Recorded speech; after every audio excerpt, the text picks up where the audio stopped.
um artigo que o revisor, ele escreveu do lado, assim, de uma interpretação minha. Oh, really? Assim, sendo debochado. O cara foi debochado do começo ao fim no meu artigo. Se ele não está sendo profissional, o problema é dele. Quando eu pego um artigo para revisar, eu tenho o maior respeito pelo trabalho da pessoa.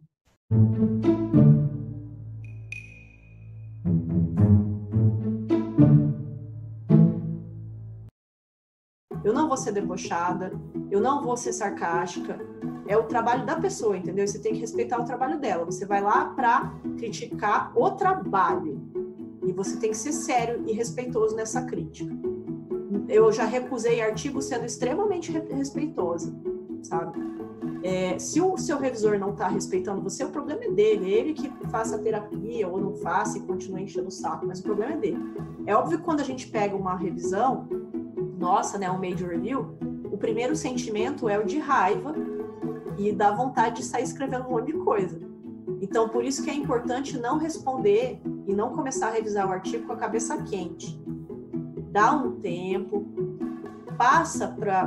aproveita esses estágios, né, que vocês estão ainda de iniciação e pós-graduação para passar para o orientador, porque o orientador já não está mais nem aí. O orientador está numa fase, eu já tive dia que eu já recebi 2 recusas e um aceite. É normal. A gente já está numa fase, você não se importa, você não está nem aí. O projeto é recusado, tá, ok, qual que é o próximo problema? Você não está nem aí. E quando a gente está nessa fase de aluno ainda, dói na gente, eu lembro disso, dói, você fica puto da vida. Aquele negócio dói, né? Então, assim, passa por orientador que vai... A gente leva pro pessoal, né? A gente fica machucado. E é normal, faz parte disso. Que é o seu neném, né? Que você está lá fazendo o trabalho bonitinho. Passa por orientador, mostra para ele, ele vai estar com a cabeça fria, ele vai estar de boa com aquilo. Ele não vai estar nem se importando muito, na verdade, ele não vai estar nem querendo ler muitas coisas. Então, passa para alguém que está bem indiferente com aquilo, para ela poder te orientar a não ficar com a cabeça quente, né? Eu até hoje faço as cartas-resposta junto com os meus alunos. Eu não consegui soltar e falar, resolve a carta-resposta aí. Que a maioria dos orientadores faz isso, mas eu ainda quero conseguir deixar as pessoas fazerem, mas eu ainda faço junto. Então, conversa com alguém que está com a cabeça mais fria, né? Espera a cabeça esfriar, a revista te dá 45 dias, às vezes, para responder. Você não precisa responder numa tarde que a sua cabeça está quente. Não faça isso. Larga a mão disso, espera esfriar a cabeça, aí você lê, troca ideia com o orientador, lê com calma e responde as perguntas do cara, não vai ofender o cara, tá? Outra coisa, tudo que o revisor coloca, também você não precisa aceitar. Às vezes o cara pediu para você mudar uma coisa no paper porque ele não entendeu. Então apenas explique melhor na carta, fala, não, a gente não vai mudar isso. A gente melhorou o nosso argumento ali, mas a gente não vai mudar e eu vou explicar por quê. Tá? Então, assim, uma carta de revisão não quer dizer que você tem que mudar tudo o que o revisor pediu para mudar. Não, você vai mudar o que você está considerando dentro do bom senso, que vai realmente melhorar o seu trabalho, aí você vai lá e melhora, muda, às vezes você tem que coletar dado de novo, vai lá e faz isso.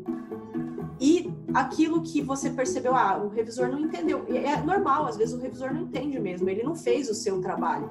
Às vezes ele não vai entender o que você fez. Às vezes é por uma questão do texto não estar muito bem escrito, ou porque você tinha dados que você não usou, que você pode usar ali para melhorar. Então daí na carta mesmo você resolve, não concordo, não vou mudar isso no texto, mas eu melhorei a explicação para ficar mais claro.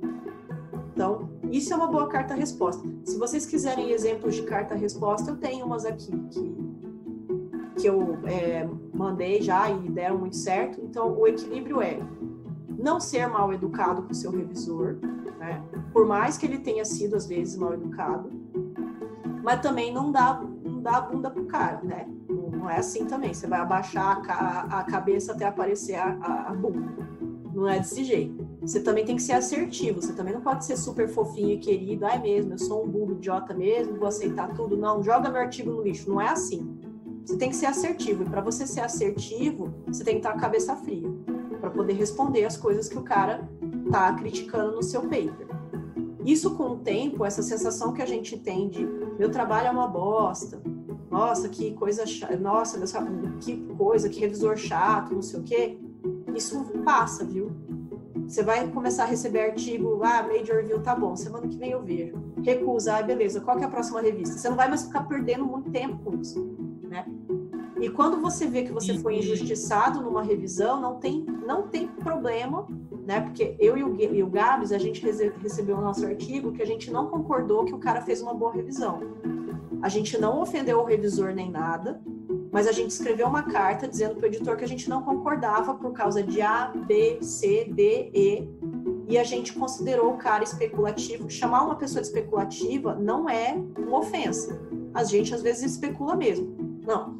E o cara foi especulativo por causa de lá, e a gente mandou isso. A gente falou, reconsiderem nosso paper.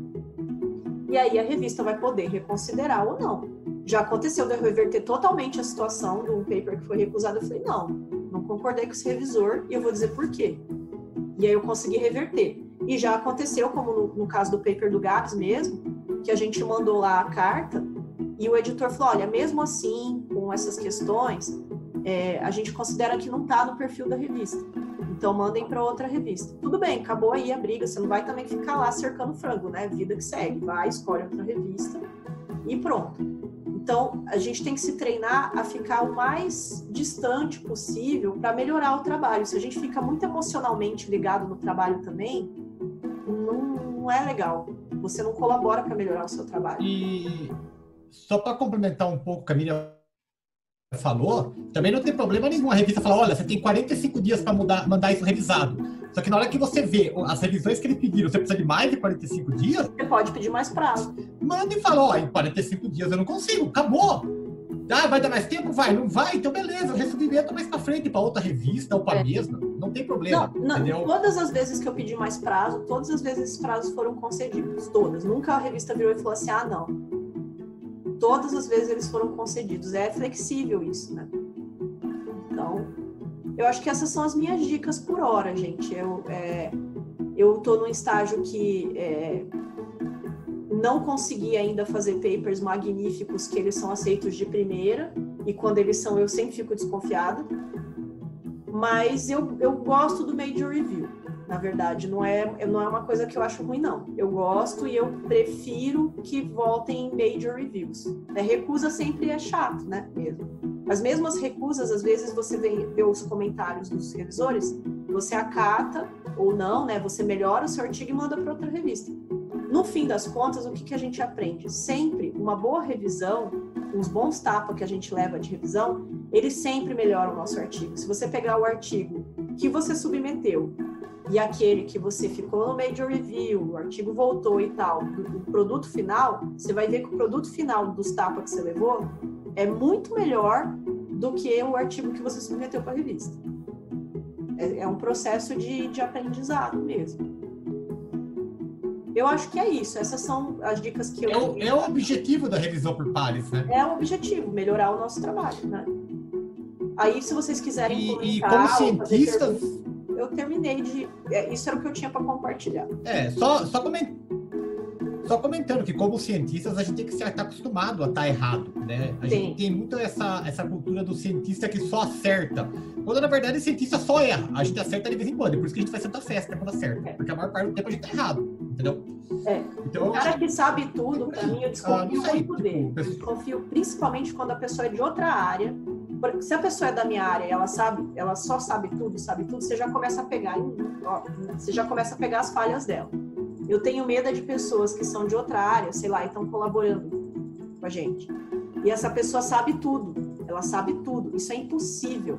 O cientista tem que não saber as coisas. Essa é a premissa, é a gente mais errado que acertar. Esse que é o jogo. É mais errado que acertar. Mas a gente fica naquela, né, de ficar com vergonha, de dizer... Exatamente. Né? Tem que se livrar desse... Porque a partir do momento que você compra a ideia de que aquela pessoa sabe tudo ou você sabe tudo, você para de fazer as perguntas. Está tudo resolvido. Não, isso aqui não precisa... Não, nem tenta fazer isso aí porque, isso aí não vai dar nada porque X é Y. Isso aqui não. Isso aqui... Daí, na hora que você vai ver, você não está fazendo mais nada. Você está lá, conformado no nível de conhecimento e acabou, cara. Você não está avançando. A gente começa a produzir viés, né? Só para posar de que sabe muita coisa. Exatamente. Eu não sei se o pessoal, outros mais jovens ou alguém mais quer dar depoimentos sobre o que, né, como que está sendo o processo, né? Não sei, acho que é interessante compartilhar. Fala um pouco aí, pessoal, da dificuldade. O que vocês acham mais difícil? Dificuldade que vocês estão tendo aí. Na verdade, eu ia só fazer algumas perguntas. Primeiro, aconteceu comigo uma vez de um revisor falar para não citar um autor que eu tinha citado no texto, né? Eu e os meus coautores tínhamos citado. Só que a gente sabia que tinha uma picuinha ali entre os dois. Então a gente fica na época a gente ficou naquele dilema, né?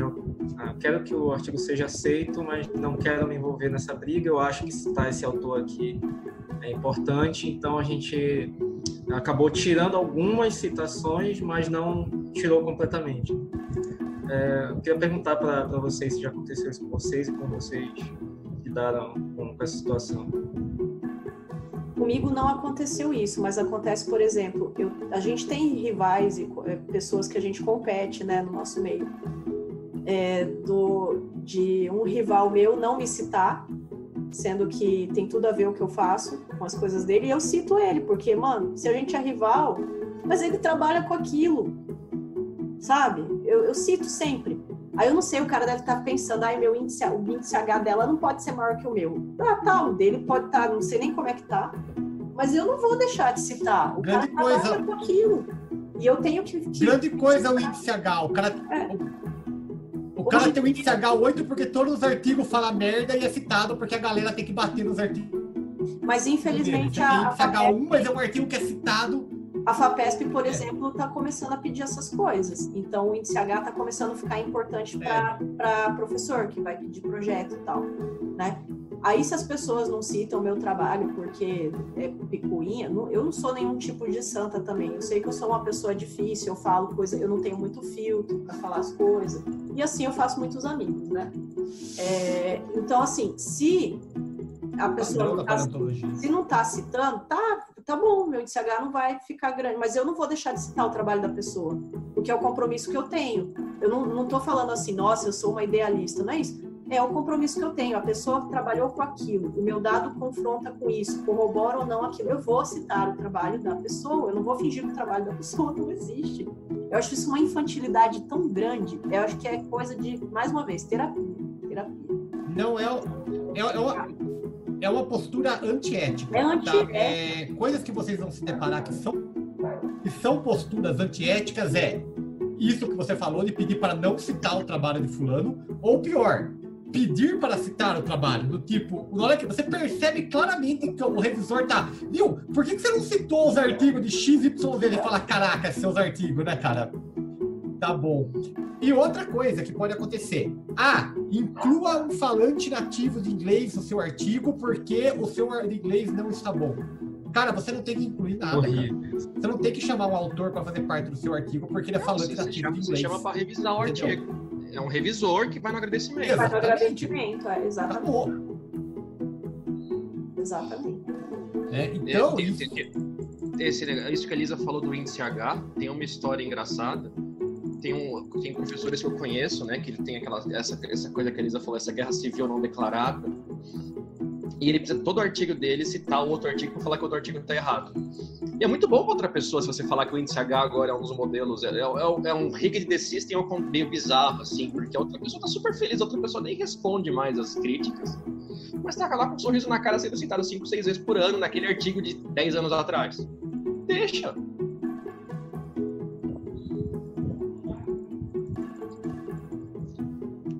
O cara é relevante porque ele falou besteira, entendeu? Não é nem... Eu tô dizendo não é nem besteira. Eu tô dizendo não é nem besteira, é aquela pirraça dessa... A Lisa falou esse exemplo da Guerra Civil, que a pessoa pode citar... De querer bater... O outro, ele bate, então você vê uns textos que são totalmente nada a ver com o texto original da pessoa de 10 anos atrás, ele tem que citar ela pra falar que a pessoa tá errada. Cita! Eu acho que é o outro lado do que a Elisa falou. Você pode ignorar completamente o que é errado. E tem o outro lado da pirraça, que é citar toda vez compulsivamente o seu inimigo declarado.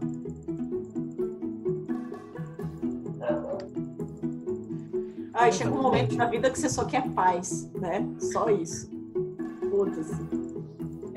Mas eu quero saber do pessoal mais novo qual a dificuldade que vocês estão enfrentando agora para pesquisa, assim. É grana? É estrutura? É o próprio sentar e escrever o artigo mesmo? O que é, no fim das contas? Qual que é o Alexandre levantou essa dúvida dele, né, da ética, né? Também a questão da ordem de autoria é uma coisa... Hoje eu cheguei num estágio, assim, que eu quero fazer meu trabalho como... Eu tenho que fazer o meu trabalho. Eu estava até conversando com o Gui na casa dele, semana passada, retrasada. Ele falando assim, Lisa, você tem que entender que agora você tem o seu laboratório, você vai ser mais uma gerenciadora do que uma cientista. Eu falei, olha, desculpa, eu não fiz meu doutorado para isso.